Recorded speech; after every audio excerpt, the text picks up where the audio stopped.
Hello, everyone, and welcome back to Real Time, where we talk about the movies we like. And the ones we don't. I'm Tyler. And I'm Molly. With the remake of How to Train Your Dragon coming out this weekend, I figured we'd talk about the original movie in this series from Dreamworks Animation. Yes, we should.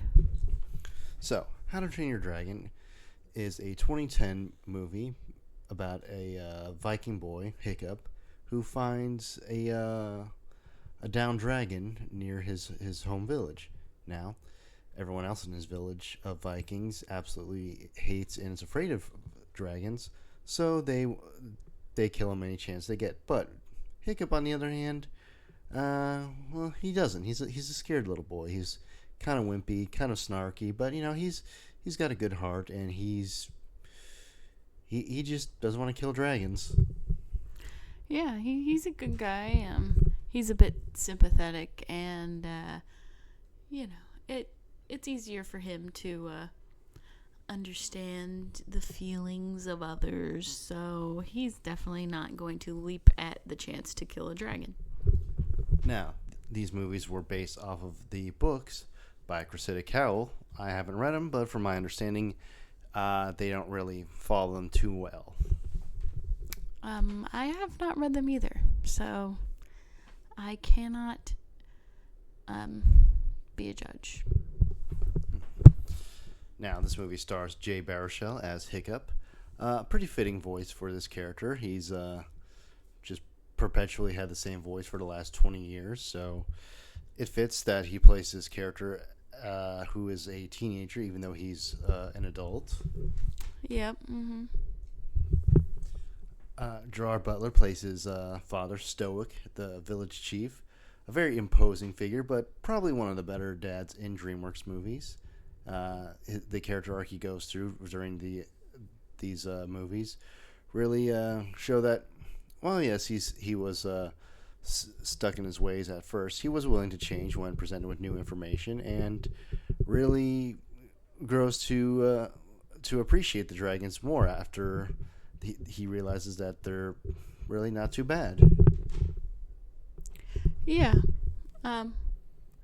He does learn and grow, and that's always nice to see. Craig Ferguson plays Gobber, Stoic's best friend, and one of the few Vikings in the village who doesn't treat Hiccup badly at first. He's teaching him blacksmithery and all sorts of things at the start because, well, like we said, Hiccup is not really. They don't really have very high hopes for him. No, to them he's just this weak little kid. America Ferrera plays Astrid, Hiccup's eventual love interest, and same thing with Stoic and everyone else. She goes through a character arc that helps her see these dragons in a new light after she realizes that, again, they aren't so bad. Mm-hmm. Yeah. The rest of the teenage cast is filled out by Jonah Hill, Christopher Mintz-Plasse, Kristen Wiig, and unfortunately T.J. Miller. All play their characters well enough. Yeah, I don't have any complaints. Now, so How to Train Your Dragon was... honestly, this is one of my favorite DreamWorks movies, as I stated in our top 5 favorite DreamWorks video, and I really like the way it uses these older and well-worn tropes and just does them better. Yeah, I guess you could say it is a pretty predictable movie at some parts, but the way that they go about doing it is very unique. Yeah, the character archetypes, the roles they play, the story beats they hit, and just the general themes and the like have all been done before. But like we said, this movie just does it better. You have the outcast kid who has to hide something from his from his parent and the people where he lives. He's kind of a weakling, but he manages to make himself better. But he can't really say why he's doing it. There's there's the fact that he's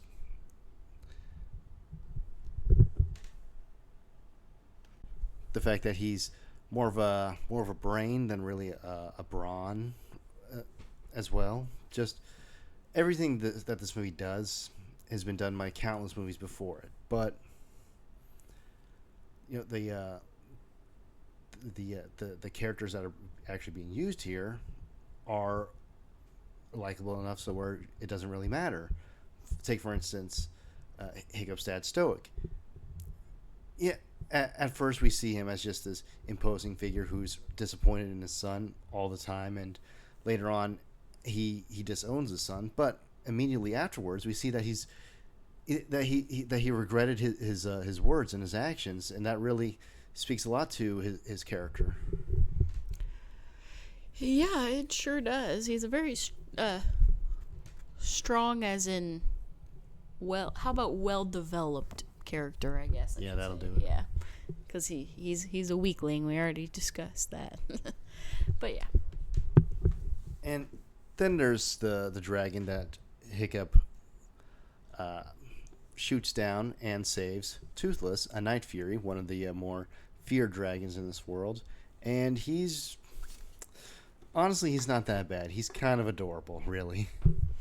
Yeah, he's very cute. The way he's animated, the way he moves, just very cute.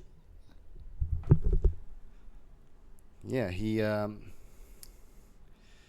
If I didn't know any better, I would say he was inspired by. Yep, he was inspired by the director's cats. Oh, yeah. Toothless is very cat-like. The behaviors and the way he does things, yeah, very cat-like. Yeah, and especially if you've ever had a black cat, you can definitely recognize some mannerisms in Toothless, which we have one, so that helps. Yeah, he's sitting right here on my feet. He's asleep. Now, like we said, the original book, this movie was based on a book series by Cressida Cowell, and she was asked about the differences, and she didn't mind. Oh. So what are some of the differences? I don't know. I didn't read them. Oh, okay. Yeah. But she said that they worked for the new medium, and the story stands strong on its own, despite not adapting the narratives strictly at all. Yeah, all right. Pretty good.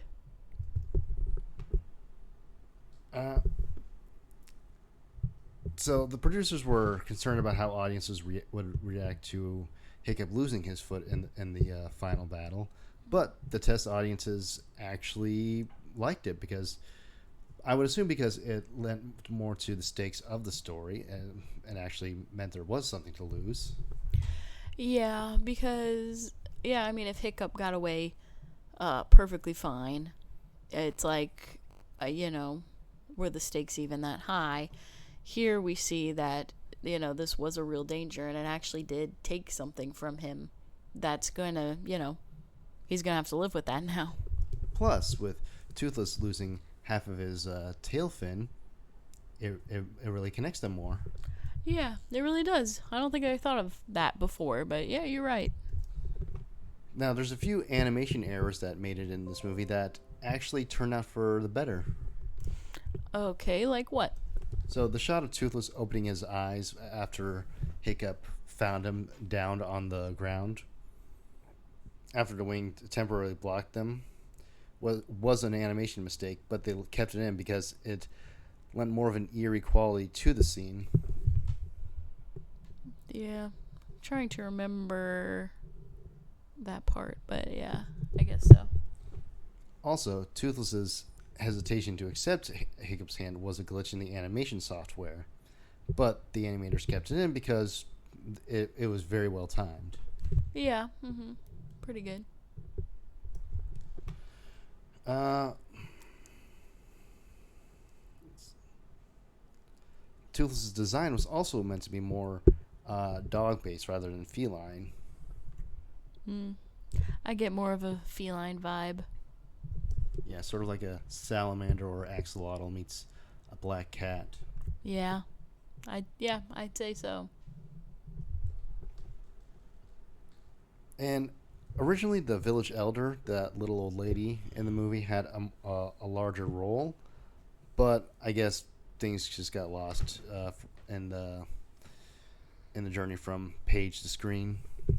Yeah, I guess they had to cut some things out, and I guess she wasn't that important. Ah, well, these things happen. Now, what are your final thoughts on the original How to Train Your Dragon? Well, I mean, the original is a classic, or it's going to be a classic. I don't know when movies become classics, but anyways, it's a movie that everyone enjoys, no matter what their age is. It's a very it's just such a good movie, and it's emotional. It has high stakes. It it's a kids movie that doesn't really talk down to kids. It's very smart, and I think that helps the likability for older age groups as well to enjoy this movie. I agree. It's very well made. It's very, very. It has characters with understandable and sympathetic motives, and even if you don't quite agree with them, you can see where they're coming from. But that remains the question: will the live action remake be able to will it be able to compare to it? Honestly, it's most likely not going to be as good. Like, I'm sure it'll be fine. You know, the original director is Dean DeBlois. Dean DeBlois is coming back to do this one, so you can't say that.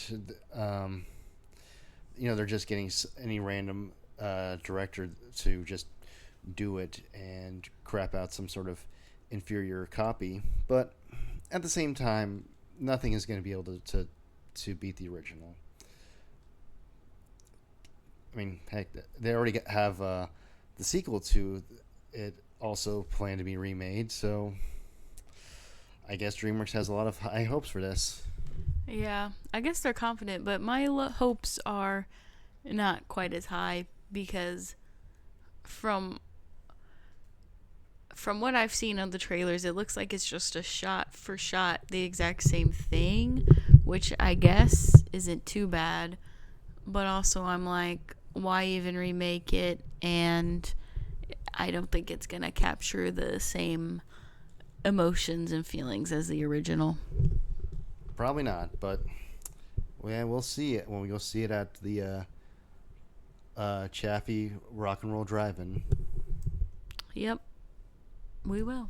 Unless it rains. Well, we could go. Can we still go if it rains? Sure. I guess they would still play it. All right. Anyways, the nice thing is Gerard Butler is returning in his role of Stoic, so that's neat. Yes. Mm-hmm. And pretty much all the other actors have been replaced because, of course, most of them are kids. So why have the adults in these roles? So that would be funny. Yeah, they would be old. But one new addition that I'm especially looking forward to is Nick Frost as Gobber.